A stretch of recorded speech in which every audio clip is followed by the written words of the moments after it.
இது வந்து நேற்று தான் பண்ணாங்க. இன்னைக்கு உடனே கையில் எடுத்தது தமிழக வெற்றி கழகம் மட்டும்தான். எங்க தலைவர் மட்டும்தான், வெற்றி தலைவர் மட்டும்தான் அதுக்கான உரிமையை கையில் எடுத்தாரு. வேற யாருமே எடுக்கல. ஐயா இப்பதான் நாங்க தான் காமிச்சோமே, போன்ல காமிச்சோமே. அங்க பிரசாந்த் இருக்காரு, அவர் தான் அனுமதி வாங்கினாரு, அவர் தான் பகுதி செயலாளர். அவர்கிட்ட தான் அனுமதி வாங்கி தான் நாங்க அனுமதியோட தான் நாங்க பண்ணோம். ஆனா என்ன பண்றது, அவங்க 2 பேருமே கபடதாரிகள். எங்க தலைவர் சொன்னதான். நன்றிங்க. இஸ்லாமியர்களுக்கு ஒரு எதிர்ப்பு வருது, அவர்களுடைய உரிமைகள் பறிக்கப்படுது அப்படின்றப்போ எப்படி சிஏக்காக இந்த பக்கம் வந்து நின்னாரோ, தமிழகத்தில் மத்திய அரசு ஒன்றிய அரசு அந்த சட்டத்தை இயற்றினாலும் தமிழகத்தில் அதை அமல்படுத்தக்கூடாது அப்படின்ற ஒரு அழுத்தத்தை இங்கே உண்டு பண்ணாரோ, அதே போல இந்த சட்டத்தை நீங்கள் விவசாய சட்டம் எப்படி தள்ளுபடி செய்யப்பட்டதோ அதே போல இந்த சட்டத்தை தள்ளுபடி செய்யணும். இஸ்லாமியர்கள் உரிமையை பறிக்கக்கூடிய விதத்தில் 117 சட்ட திருத்தங்கள் இதற்குள்ள இருக்கு. இத்தனையுமே இஸ்லாமியர்களுடைய சொத்தை பாதுகாக்கக்கூடிய வகையில் எதுவும் இல்லை. இஸ்லாமியர்களுடைய சொத்தை களவாடக்கூடியதற்கு என்னென்ன விஷயங்கள் எல்லாம் இதில் பண்ணணுமோ அத்தனையுமே இருக்கு. அப்பேற்பட்ட சட்டத்தை கடுமையாக நான் எதிர்க்கிறேன்.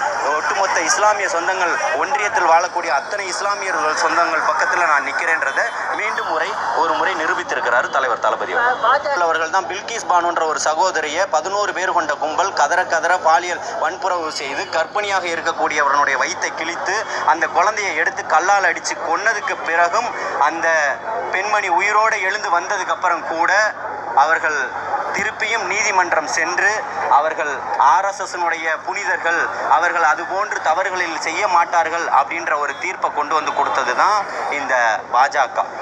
இஸ்லாமியர்கள் எங்கே தொழுகை நடத்தி கொண்டு இருந்தார்களோ அதே பள்ளியை வந்து மூடி அது வந்து பாபர் மசீதுன்ற பேரில் ராமரின் பெயரால், மதத்தின் பெயரால், கடவுளின் பெயரால் கட்டவிழ்க்கப்பட்டு ஒரு மிகப்பெரிய ஒரு கலவரத்தை உண்டு பண்ணி அந்த பள்ளியை இடித்து தள்ளி இன்னைக்கு கோவில் கட்டியிருக்கிறாங்க. அவர்களுக்கு கடவுள் நல்ல வழிகாட்டட்டும், அதில் எங்களுக்கு ஒன்றும் மாற்று கருத்து இல்லை. ஆனால் அதற்காக கோத்ரா ரயில் எரிப்பு சம்பவங்களில் 2000 பேர் கதறி எரிக்கப்பட்டு கொன்னார்களே, அதற்கு ஐபிசி நிறுவனம் ஒரு நீண்ட 20 ஆண்டுகள் கழித்து ஒரு வீடியோவை வெளியிட்டது. அது உங்களை போன்ற ஒரு பத்திரிகை செய்தி நிறுவனம் தான். அதை உடனடியாக முடக்க வேண்டும் என்று மோடி அவர்கள் எவ்வளவு முனைப்பு காட்டினார்ன்றது ஆளக்கூடியவர்களுக்கும் தெரியும், தமிழக மக்களுக்கும் தெரியும். இஸ்லாமியர்கள் மீது கருணை காட்டுவது போல இருந்திருந்தால் இந்த மசோதாவை தாக்கல் செய்யறதுக்கு ஒரு இஸ்லாமிய எம்பி இருந்திருக்கணுமே. ஆனால் இங்கே இல்லையே. அதுதான் சொல்கிறோம், எங்களுக்கான பிரதித்துவம், எங்களை பாதுகாக்கிறதுக்கு நீங்கள் யார்? இந்த நாட்டையும் மக்களையும் ஆண்ட மக்கள் நாங்கள். 800 ஆண்டுகள் இந்த நாட்டை ஆண்டிருக்கோம். எங்களுக்கு தெரியாத ஆள்றதுக்கு எங்களுக்கான பிரதித்துவம் என்ன, எங்களுக்கான உரிமைகள் என்னன்னு கேட்குறோம். எங்களுடைய உரிமைகளை எங்கள்கிட்ட கொடுங்கன்னு கேட்குறோம். எங்களை பாதுகாக்கிறதுக்கு நீங்கள் வேணாம், நீங்களே வந்தேரிகள், நீங்கள் எங்களை பாதுகாத்துருவீங்களா? நாங்கள் இந்த மண்ணினுடைய ஆதி குடிகள், நாங்கள் மறுக்க முடியுமா? அதனால் எங்களுடைய உரிமைகளை பாதுகாத்துக்கிறதுக்கு எங்களுக்கு தெரியும். எங்களுடைய உரிமையில தலையிடாதீங்கன்றோம். இப்போ தமிழக அரசு வந்து சட்டசபையில் தீர்மானம் ஏற்றாங்க. ஆனால் வந்து தாவேக்காவுடைய போராட்டத்தை வந்து காலையிலேருந்து அங்கங்கே தடுக்கக்கூடிய சூழல் இருக்கு. போராட்டம் பண்ண தொண்டர்களை கைது செய்யப்படுறது எப்படி பார்க்குறீங்க? வேற என்ன பண்ண முடியும்? உங்களுடைய காவல்துறையும் இந்த காவல்துறையும் இந்த அடக்குமுறையும் இந்த தமிழக வெற்றி கழகத்தை வந்து தடுத்து நிறுத்திட முடியுமா? உங்களுடைய துப்பாக்கிகளும் காக்கிகளும் எங்களை தடுத்து நிறுத்திட முடியுமா? நீங்க மிகப்பெரிய எஃகு கோட்டை கட்டி வச்சிருக்கீங்களா? அப்ப நீங்க மட்டும்தான் இங்க எதிர்க்கணும்னு நினைக்கிறீர்களா? நீங்க யாருன்னு கேட்கிறோம். எங்களால் தேர்ந்தெடுக்கப்பட்டக்கூடிய ஒரு அரசியல்வாதிகள், அவ்வளவுதான். எங்களால் தேர்ந்தெடுக்கப்பட்டக்கூடிய ஒரு அரசு, அதை மட்டும்தான் நீங்க பார்க்கணும். நீங்க ஒட்டுமொத்தத்துக்கும் நீங்கள் தான் ரெப்ரசன்டேட்டிவ்னு பேசக்கூடாது. அதை தான் நாங்க சொல்றோம். அவர் சொல்றாரு அப்பா இருக்கேன்னு, அப்பா போயிட்டாரு, அண்ணன் வந்துட்டாரு. நாங்க சொல்றோம் தமிழகத்தை வழி நடத்துறதுக்கு இன்னைக்கு அண்ணா இருக்காரு. 2026 மிகப்பெரிய ஒரு மாற்றத்தை தருவாருன்னு சொல்றோம். தமிழக மக்கள் இலக்கிய கலை பண்பாட்டு கழகம் நடத்தினது, அதுல சமூக செயற்பாட்டாளர் ஒரு அண்ணன் வேல்முருகன் தலைமையில வாழ்வுரிமை கூட்டமைப்புன்னு ஒண்ணு இருந்தது. இவர்கள் நடத்துனதுல திமுக பங்கேற்றது. ஆனா இன்னைக்கு சொல்லுவாங்களே கருப்பு பலூன் விட்டோன்னு, ஏன் கருப்பு வெள்ளை கொடை கொண்டு போய் அவர்களை பாதுகாத்தீங்க? அப்பாவும் மகனும் போய் மோடியை போய் வரவேற்கும் போது வெள்ளை கொடை எதுக்கு கொண்டு போனீங்க? உங்கள்கிட்ட பதில் இருக்காது. எங்கள்கிட்ட எல்லாத்துக்குமான பதிலும் இருக்கு, எங்களுடைய விரலும் இருக்கு. 2026 மிகப்பெரிய ஒரு மாற்றத்தை கொண்டு வரும். இந்த மசோதா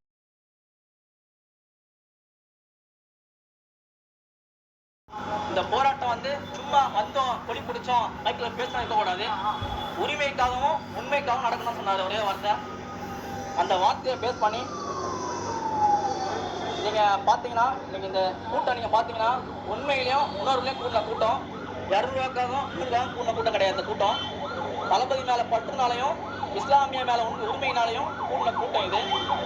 அப்படிப்பட்ட கூட்டம் தான் கூடி அதுவும் சென்னைக்கு மெயினாக இருக்கக்கூடிய மவுண்ட் ரோட்டில் இவ்வளோ வெயிலையும் பொருட்பட்டாத இந்த கூட்டத்தை கூடி நான் கடனை தெரிவிச்சிருக்கோம்.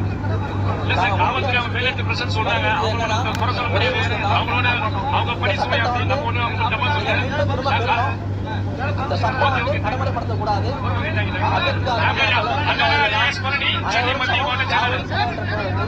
பின்பற்றணும். காலகாலமாக அவங்க வந்து இந்த ரோட் செக்யூரிட்டி வந்து அவங்க ஃபாலோ பண்ணிட்டு இருக்காங்க. அதுக்கு முட்டவண்டி போட்டு அவங்க ரெண்ட் கலெக்ட் பண்ணுறது எல்லாமே பராமரிப்பு எல்லாம் பண்ணிட்டு இருக்காங்க. அவங்க ஒரு முட்டவண்டி அப்பாயின் பண்ணி அந்த முட்டவண்டி மூலயமா அனைத்து நடவடிக்கையும் மேற்கொள்கிறாங்க. ரெண்ட்ல வந்து இப்போ வீடு பார்த்தாச்சுன்னா அந்த வீடை வந்து திருப்பி புதுப்பிச்சியாக கட்டி தரது வந்து எல்லாமே அந்த முட்டவண்டி பார்த்துக்கிறாரு. அப்படிப்பட்ட எப்படி அவங்க சொத்தை வந்து களை வாங்குவாங்க? இது எந்த ஒரு நியாயம் இருக்குது நீங்கள் சொல்கிறது? சொத்தை களை வாங்கினா மற்ற வீட்டு சொத்தை வந்து களை வாங்கினா களை வைக்கணும். இது வந்து அவங்களோட சொத்து. அவங்க சொத்தை வந்து அவங்க வந்து அதை வந்து நிர்வாகம் பண்ணுறதுக்கு வந்து அவங்க தனிப்பட்ட முறையில் வந்து அவங்க நிறைவேற்றப்பட்டிருக்கும் வக்ஃபு சட்ட திருத்த மசோதாவை ஒன்றிய அரசு உடனடியாக திரும்ப பெற வேண்டும். இந்த சட்டத்தில் தங்களுக்கு பாதிப்பு ஏற்படும் என்று இஸ்லாமியர்கள் தொடர்ந்து அச்சம் தெரிவித்து வருகிறார்கள். மேலும் அந்த அச்சம் அவர்கள் நன்றாகவே நமக்கு தெரிய இருக்கிறது. இஸ்லாமியர்களுக்கு எப்போதும் தமிழக வெற்றி கழகமும் தலைவர் அவர்களும் உறுதுணையாக இருப்பார்கள்.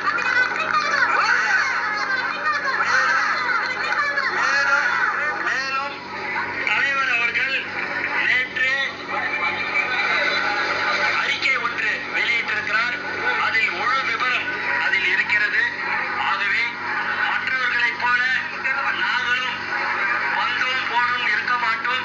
எங்களுடைய தமிழக வெற்றி கழகம் எப்போதும் இஸ்லாமியர்களுக்கு உறுதுணையாக நாங்கள் இருப்போம் என்பதை இந்த நேரத்தில் நாங்கள் தெரிவித்துக் கொள்கிறோம். இஸ்லாமியர்களுடைய நலனுக்காகவும் வெளிப்படைத்தன்மைக்காகவும் தான் வக்ஃபு திருத்த மசோதா வந்து நிறைவேற்றப்படும் மத்திய சொல்றாங்க. எந்த சரத்துல இஸ்லாமியருக்கு எதிராக இருக்கு?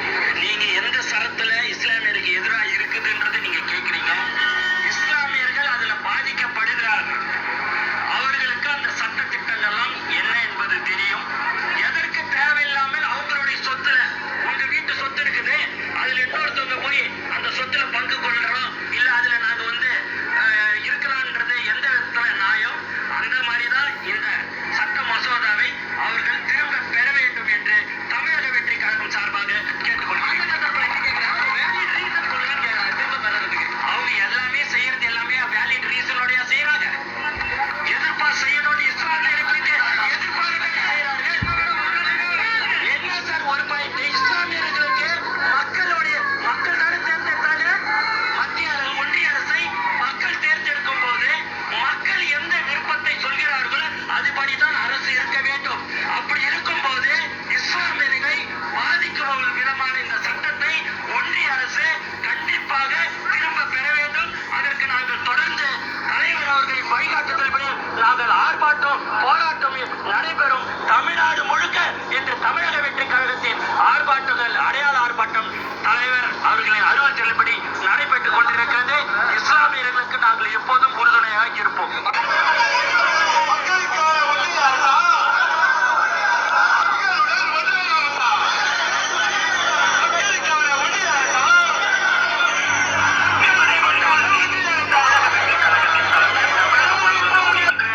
ஆர்ப்பாட்டம் மற்றும் போராட்டங்கள் வந்து நடைபெறுகின்றன. இதற்கான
எப்போதும் தமிழக வெற்றி கழகமும் தலைவர் அவர்களும் உறுதுணையாக இருப்பார்கள்.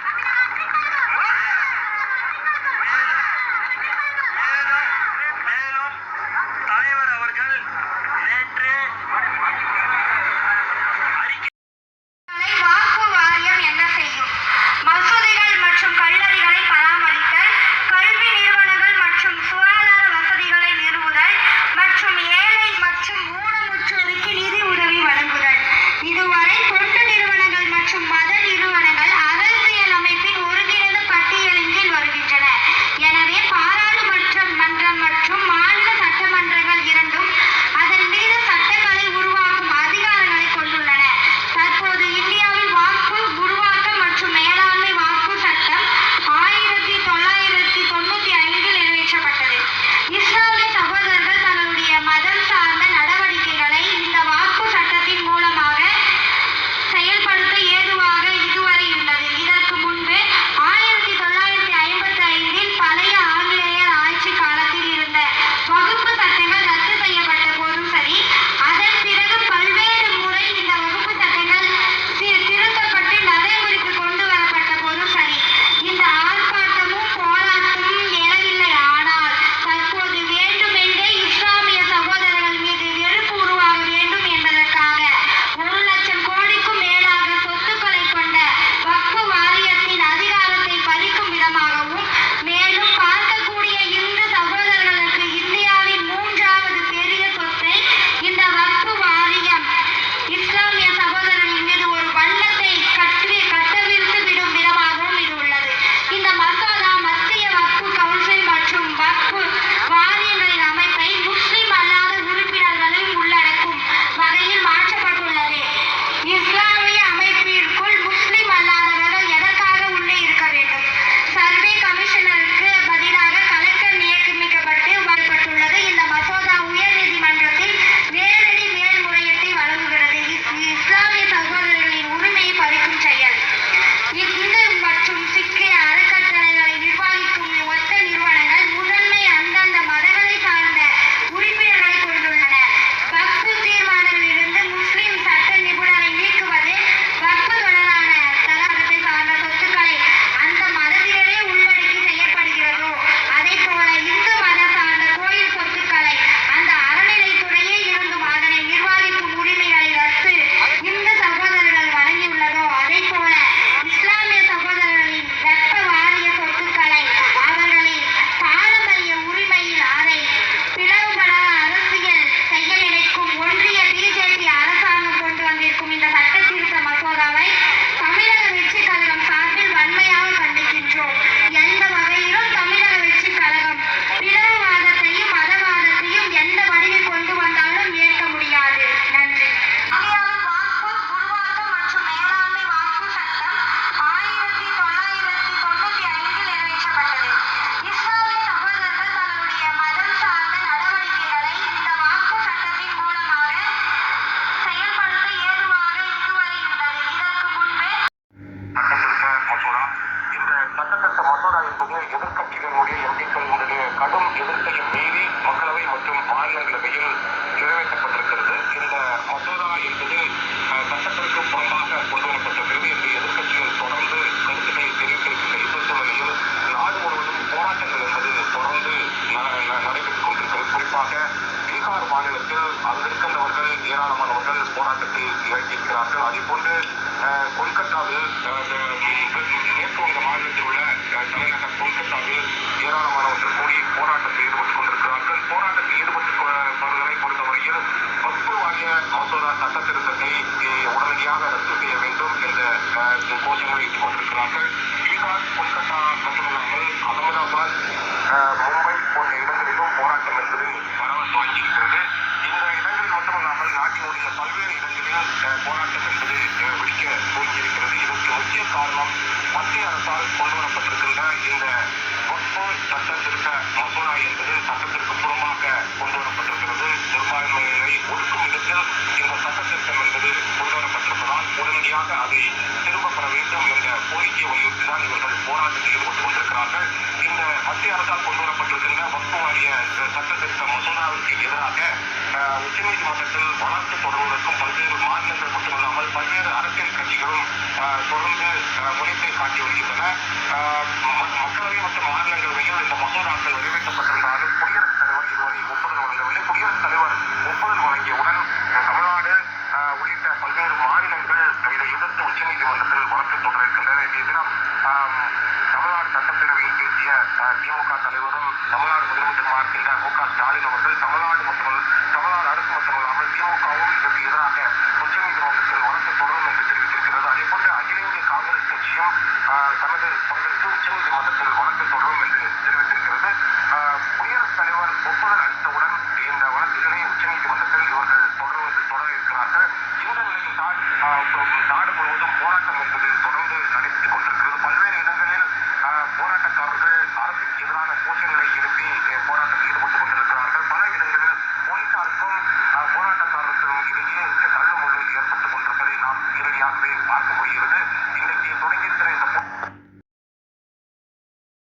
தோளோடு தோள் கொடுத்து இந்த சட்டத்தை திரும்ப பெறவில்லை என்றால் நாங்கள் இதை தொடர்ந்து ஒரு மாபெரும் போராட்டத்தை தமிழ்நாடு முழுவதும் நாங்கள் உருவாக்குவோம். வக்ஃப் சட்ட திருத்த மசோதாவிற்கு எதிராக தமிழக வெற்றிக் கழகம் சார்பாக தமிழகம் முழுவதுமே ஆர்ப்பாட்டம் நடைபெறும் என நேற்று தமிழக வெற்றிக் கழக தலைவர் விஜய் அறிவித்திருந்தார். அதன்படிதான் இன்று பல்வேறு இடங்கள்ல போராட்டம் நடத்தி வருகிறார்கள். சில இடங்கள்ல அவங்களுக்கு அனுமதியும் மறுக்கப்பட்டிருக்கிறது. நாடாளுமன்றத்துல இந்த சட்ட திருத்த மசோதா நிறைவேற்றப்பட்டிருக்கிறது. இது விரைவில் சட்டமாக வடிவம் பெற இருக்கிறது. எதிர்கட்சிகளினுடைய கடும் எதிர்ப்புகளை மீறி நாடாளுமன்றத்தில் இரு அவைகளிலுமே வக்ஃப் சட்ட திருத்த மசோதா நிறைவேறியிருக்கிறது.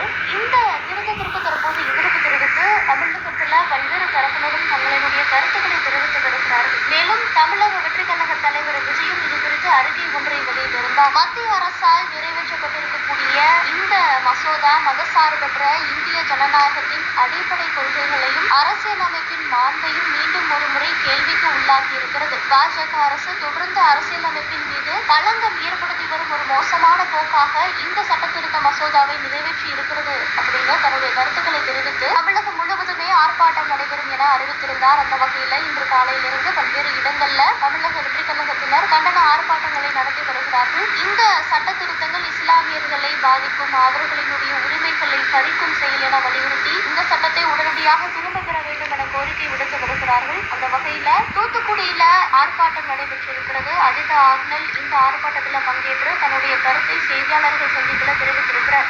தமிழக வெற்றிக் கழகத்தின் தளபதியார் சொல்லிருக்கிறாங்க.